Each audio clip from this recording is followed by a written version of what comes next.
पेश खिदमत है इब्न इंशा का एक खूबसूरत कलाम, चल इंशा अपने गाँव में। यहाँ उलझे उलझे रूप बहुत, पर असली कम बहरूप बहुत। उस पेड़ के नीचे क्या रुकना, जहाँ साया कम हो धूप बहुत। चल इंशा अपने गाँव में, बैठेंगे सुख की छाँव में।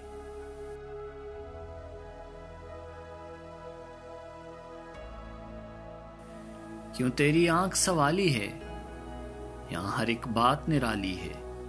इस देश बसेरा मत करना, यहाँ मुफलिस होना गाली है। चल इंशा अपने गाँव में, बैठेंगे सुख की छाँव में।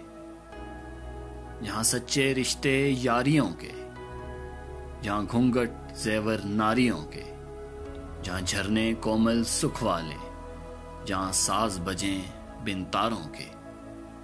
चल इंशा अपने गाँव में, बैठेंगे सुख की छाँव में।